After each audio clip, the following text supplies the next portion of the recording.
histoires, mensonges, lobbying, pots de vin, bienvenue dans le merveilleux monde de Monsanto. Alors qu'un vote pour prolonger l'autorisation du glyphosate, un composant du Roundup, tarde à se faire au Parlement européen, une enquête révèle, sans grande surprise, que le géant de l'agrochimie ne recule devant rien pour arriver à ses fins. Monsanto Papers, acte 2. Traînée en justice aux États-Unis par de nombreuses victimes, la firme américaine à l'origine du puissant pesticide Roundup a été contrainte de révéler des documents confidentiels. Et c'est tout un système de corruption et de trafic d'influence qui éclate au grand jour. On connaissait les avis truqués sur le restaurant du coin, on connaît maintenant les faux avis scientifiques sur les produits de Monsanto. Problème, les conséquences sur votre santé sont un peu plus graves.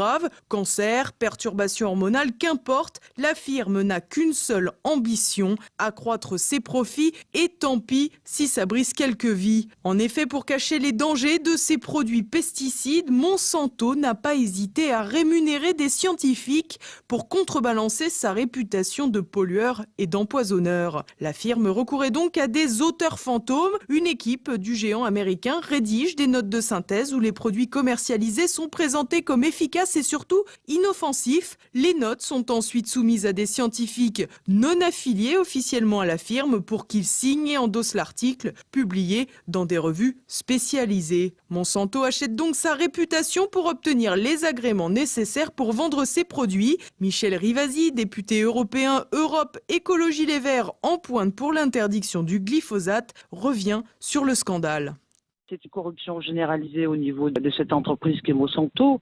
C'est une véritable pieuvre qui, à la fois, avec des moyens financiers, achète des experts et qui menace même des experts de procès. Regardez, la dernière en date, c'est que Monsanto menace d'attaquer en justice la Commission européenne si celle-ci n'homologue pas le glyphosate, qui est vraiment la substance active la plus vendue au monde, et que avec le Roundup, et qui menace de procès la Commission. Enfin, ça veut dire que les multinationales ont pris le pouvoir, voyez, sur tout le monde scientifique, et en plus essaient de menacer les différentes institutions, alors bien sûr les experts, mais aussi la Commission européenne, si jamais ça ne va pas dans leur sens. Il y a beaucoup de gens qui pensent que, à partir du moment où c'est scientifique, les scientifiques sont indépendants et objectifs. Et là, on voit bien que ce n'est pas le cas, parce qu'il y a des experts qui ont été achetés. Ils ont mis des gens de leur système, vous voyez, à la tête, par exemple, d'agences. Ils ont mis des gens de leur système à la tête de revues scientifiques. Et quand vous avez un article qui dénonce le fait que le glyphosate est cancérigène et que le responsable de cette revue scientifique est quelqu'un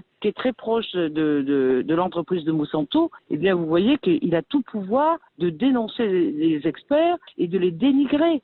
Avec cette incroyable force de frappe, Monsanto est parvenu à naviguer pendant des années en passant à travers les mailles du filet. Les mises en accusation de scientifiques indépendants ont souvent été vouées aux gémonies, mais il semble que l'heure est à la réhabilitation. C'est le cas pour le professeur Gilles-Éric Serralini, spécialiste de la biologie moléculaire. Il avait mis en avant les liens entre le développement de cancer et l'ingestion d'OGM et de pesticides de Monsanto. J'ai été à l'origine des Monsanto Papers en conseillant il y a plus d'1 an 2 avocates américaines qui ont obtenu en Californie de la justice américaine la révélation de ce qu'avait fait Monsanto. Il y a en tout 18 dossiers sur moi. J'avais bien compris que les réactions de Monsanto étaient téléguidées à travers les agences et à travers un certain nombre de scientifiques compromis et que leurs arguments étaient tout à fait ridicules et semblaient malhonnêtes, en tout cas construits de toutes pièces en 24 heures quand nous avons publié notre énorme étude sur la toxicité de leurs produits. Donc je rappelle le Roundup et un OGM tolérant au Roundup, un maïs. Malheureusement, c'est quelque chose d'assez commun dans les agences sanitaires et dans le monde international de la science. On ne s'est pas encore rendu compte, mais ça va venir au cours des années qui viennent, que la compromission est tout aussi grande que dans les banques. Cela fait maintenant 20 ans que je travaille sur leurs produits, non pas parce qu'ils appartiennent à Monsanto, mais parce que ça fait partie des 10 plus grands polluants polluants du monde. Nous travaillons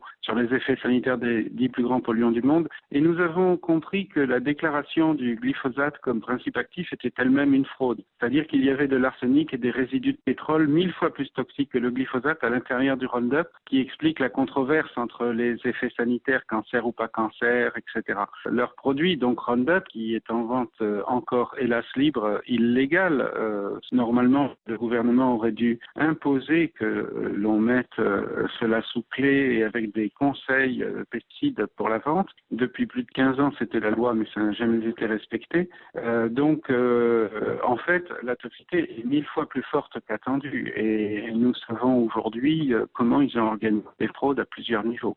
Et nous ne sommes pas au bout du scandale. Mardi à 11h, une conférence de presse avec Michel Rivasi et Gilles-Éric Serralini se tiendra au Parlement européen de Bruxelles. Le scientifique nous a déjà confié qu'elle sera l'occasion de nombreuses autres révélations, notamment sur la présence de glyphosate dans des desserts glacés.